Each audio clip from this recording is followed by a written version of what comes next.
like the main float, and then it might be built up off that front eddy off a snag or a tree, and it's always on the outside of a bend.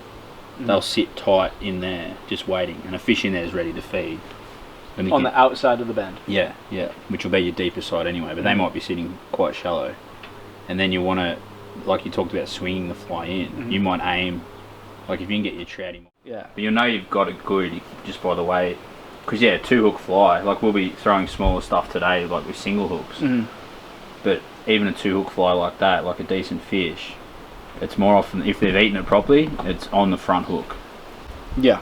Like a lot of the time, we pin fish on the rear hook if they, that territorial strike almost, that tentative bump that turns into a fish all of a sudden. Yeah, I like those. Yeah. Are you putting like a sink tip on the fly line to get it down a little bit, or are you full intermediate or intermediate sink tip? Intermediate sink tip, so fairly slow. Yeah. Yeah. Common theme in cod fishing, where like your average, I guess, snag bashing cod fishing, like you can cover a whole log, but if you've got a real active fish, you're going to pick it up in the first few casts because it's out on the outer edges of that snag ready to feed. So they fully follow the old trout fishing thing. The fish in front of the rock bites, the fish in back of the rock. Yeah, he's laid up. Yeah. But whereas you likely won't get that trout to feed, you can potentially piss that fish off because these guys can be so territorial. Good. So let that sink. See that even there, you're using the current to get it back onto that log, and it's that real rip, like that real rip. That's it. Pause.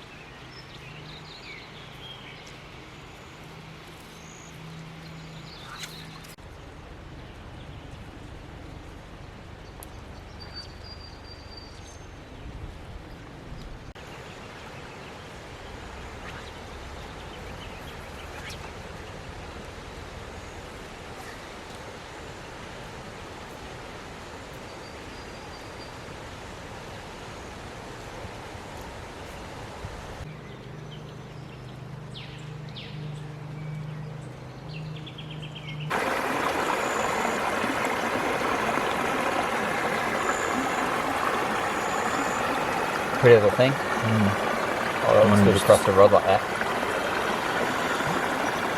Do you want just to swim off? Yeah.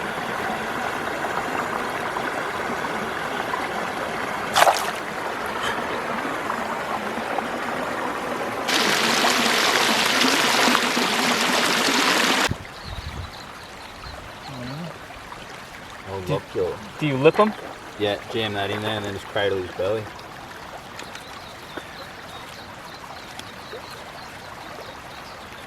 Hey. He's throwing orange in his tips too. First cod. Yeah, he's got real orange on the tips, huh? Yeah.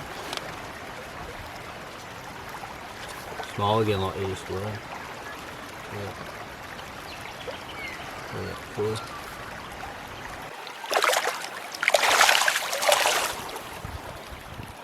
Nice little rooster tail.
it's one of the few, if not the only, man-made environment where the fish have really flourished, and it's because there was a red gum forest flooded. We already had the main river channel and all its ana branches and things here, which is why it was built where it was. So the fish were already there, and then yeah, we know cod love structure, and there's no shortage of it, obviously, with Mulwala. So we had these fish. Yeah, I like to think of it as almost like a giant wetland with flow. So the food supply, it probably doesn't have the growth rates that it used to have. That's a bit of a long draw by me, but I actually think you can kind of look at the fish now compared to, like, there's more fish in here than when I was a kid, for sure, but I'd say the fish were on average a lot fatter. Yeah. And it was the same food supply, but I'd say just over time that the population of fish has grown. I've been on a lot of guided fishing trips in the past and fished with a lot of guides, and what these guys offer is something else, because not only does Cam have the childhood background of fishing for these fish, but they also offer the client, whoever that may be, a real scientific perspective on the fishery as a whole. Between Katie and himself, that is really something that you don't see too often in guided fishing, and I would really implore anybody who fishes with these guys to get into that aspect of that with them, because it's something that you're not going to get anywhere else. Oh, you tank! You beautiful tank! Right, good tank.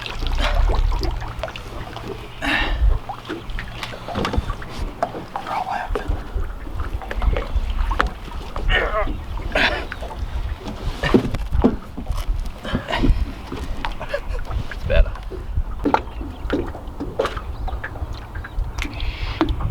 I got my phone going too. Oh, it's a big fish, man.